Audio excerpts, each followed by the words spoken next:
Sean Pickett here with Sales Integrity. Thank you for stopping by the Sales Integrity Podcast.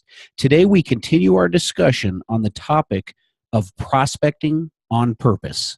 So without further ado, let's get today's episode rocking and rolling.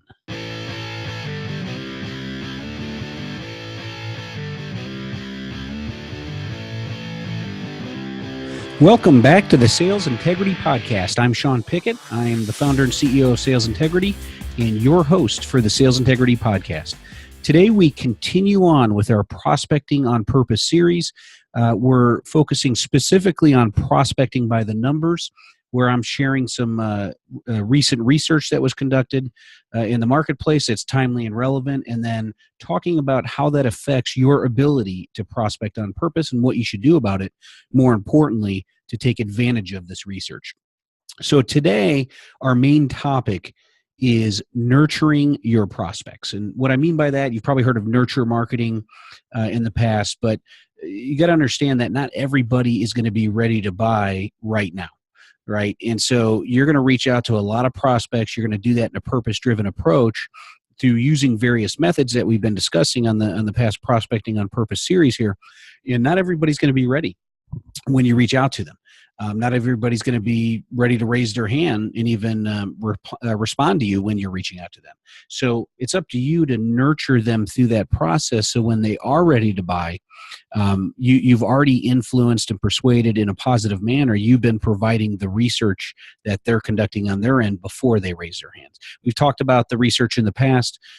All the research recently really points to buyers being about 2/3 through the sales cycle, if you will, before they raise their hand. So 2/3 through their evaluation process or buying journey before they raise their hand and say, okay, I'm ready to reach out and start talking to someone in the sales department to help guide me and usher me through the rest of this journey, the rest of the 1/3. So keep that in mind. But I'm going to share with you three quick pieces of research here that really kind of validate this approach and puts it into perspective so you really understand what you're dealing with in the marketplace as a B2B sales professional out there trying to build a sales pipeline of qualified opportunities. So the first, what we're calling these mind-blowing sales statistics, this was conducted by HubSpot. They had aggregated research across the web and brought it into what they called 107 mind-blowing sales statistics. So I've been just kind of chunking these down to between 1 and 3 per episode in our Prospecting on Purpose series to kind of review it and then provide 3 quick recommendations on what you could do about it to take advantage of this research. So we're going to look at 3 quick bits of research here today. The first one was conducted by Forrester, and what they found is that at any given time, only 3% of your market is actively buying. So only 3% of your market is actively buying. 56% are not ready, and 40% are poised to begin. So let me repeat that. Research conducted by Foresight, at any given time, only 3% of your market is actively buying, 56% are not ready, and 40% are poised to begin. So really the 3% is the opportunities in your pipeline that you're talking to, and it may not even be all your opportunities. There's others out there in the marketplace that are ready now. You just need to reach out to them. 56% are just not going to reply to you. They're just not ready when you do connect with them. And then 40%, they're poised to begin. So it's in your best effort to prospect on purpose is what that particular stat says, because you could reach out to them at the right time because you've been aggressive, assertive, and just reaching out in a professionally persistent manner. If you connect with them, with that 40%, they're poised to begin. You're the one who's going to really guide them through that buying journey. So that's the first piece of research. Second piece of research was conducted by Demand Gen Report. And what they found is 95% of buyers chose a solution provider that provided them with ample content to help navigate through each stage of the buying process. Let me repeat that. 95% of buyers chose a solution provider that provided them with ample content to help navigate through each stage of the buying process. And again, that source was Demand Gen Report. That's who conducted the research. What that tells me is it just kind of solidifies some of those stats that we were talking about earlier.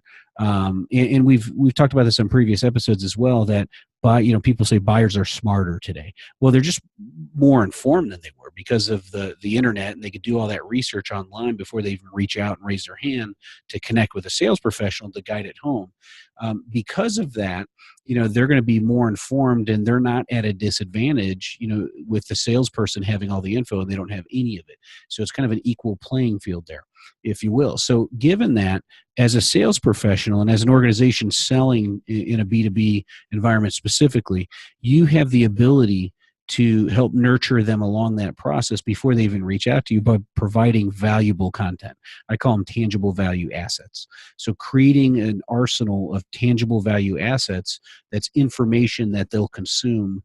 So you have the chance to set the narrative by creating that content that they'll research before they reach out to you or even your competitors. So keep that in mind. That's what you can do with that particular research.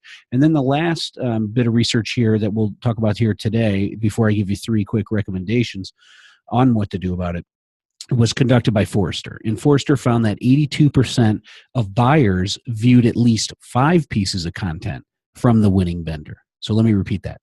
82% of buyers viewed at least 5 pieces of content from the winning vendor. The source is Forrester.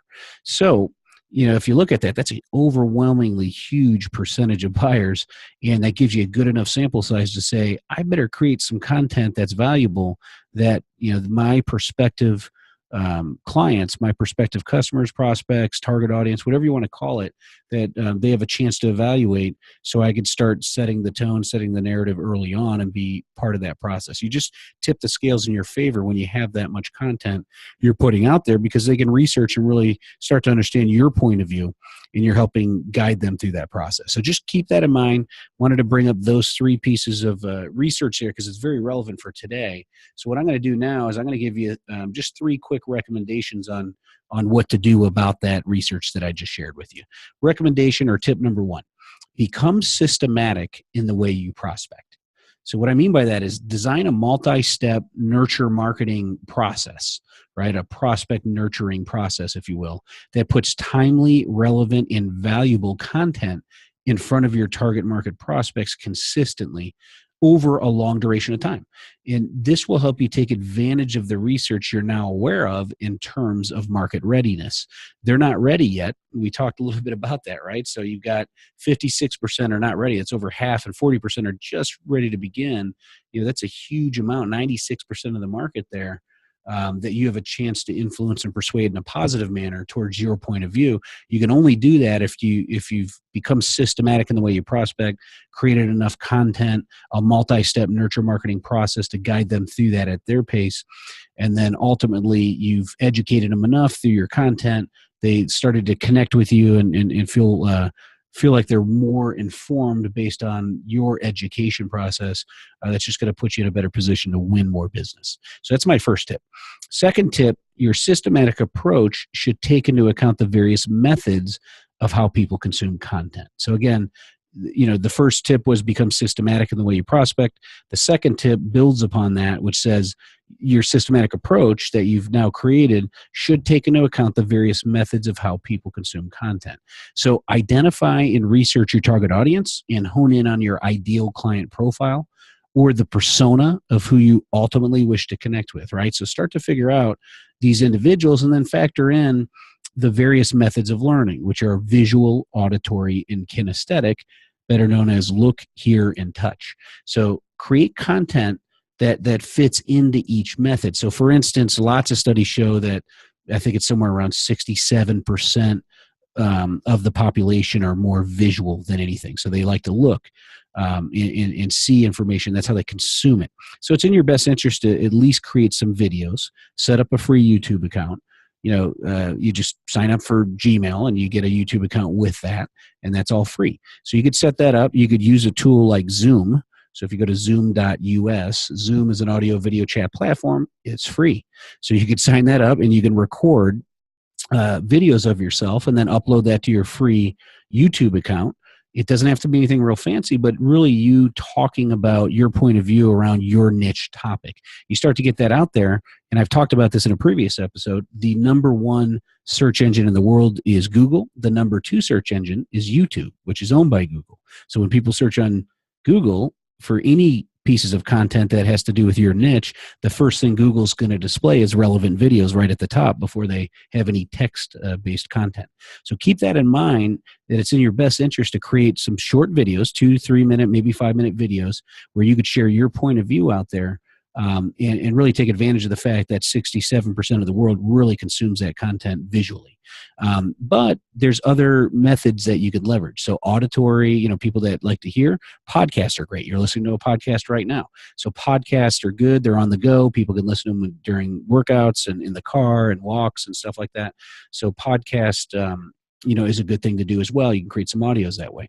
By the way, you could use Zoom to do that. That's what I use. I use Zoom to create my podcast because it spits out both MP3s and MP4s for an output of your recording. So keep that in mind. And once again, that's free. So nothing's holding you back from doing these recommendations or executing upon them, like what I'm mentioning to you here today. You could also create one-page executive briefs, infographics, free reports, white papers. There's just numerous ideas of right there that gives you, videos, podcasts, one-page executive briefs, infographics, free reports, and white papers. That's 6 pieces of content right there. So if you created one of each, you've got your more than 5 pieces of content that puts you in position where the 82% of buyers viewed at least 5 pieces of content from the winning vendor. So right there puts you in the sweet spot. And then finally, to bring this home, recommendation or tip number 3 is probably not going to be a surprise to you. I say this at the end of most of my episodes now. Schedule in time weekly for executing your systematic nurture marketing campaign. So schedule time for researching your target audience, schedule time to get your process organized, schedule time to create the content, schedule time to get your content into the marketplace. And if your process involves advertising to your target market audience on LinkedIn or Facebook or otherwise, then schedule time to set up those advertisements, to create those, get them set up in those platforms, and then to track those on a daily basis. Then follow up with any of those inbound leads that come through that campaign on a daily basis. You want to do that quickly. So that just gives you, the third tip there, schedule time for every aspect of your systematic campaign, not just to execute.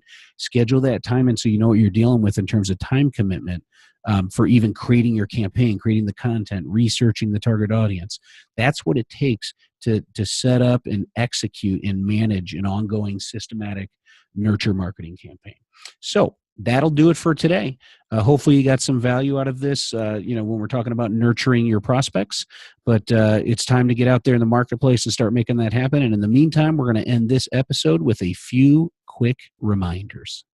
All right. Reminder number 1, if you haven't signed up for our free 7-day video email course titled 7 Steps to Master the Game of Complex Technical Selling, then you should do so right away. Go ahead and visit mastercomplexselling.com. Again, it's mastercomplexselling.com. Reminder number 2, if you want to ask a question and have me feature that on the podcast to answer your question, then just send an email to asksean@salesintegrity.com. Again, it's Ask Sean, and I spell it SEAN. So Ask Sean at salesintegrity.com. Number 3, if you haven't already done so, please rate the show. If you've been listening a few times and you get a sense of what the show is about and you feel comfortable, I greatly appreciate a 5-star rating and a quick 1 to 2 sentence review. You could do so on iTunes. Just search for the show and then click the ratings and reviews and go ahead and just add it there. And then final reminder, if you haven't already joined one of our 2 B2B Tech Sales Professionals group, you could do so on either Facebook or LinkedIn. Just go ahead and search for B2B Tech Sales Professionals, and it'll pop up, and you can just join right there. So once again, thank you for listening to today's episode. Go out there today and help your customers buy what they want, what they need, and what benefits them. And most importantly, go out there and make it a great day.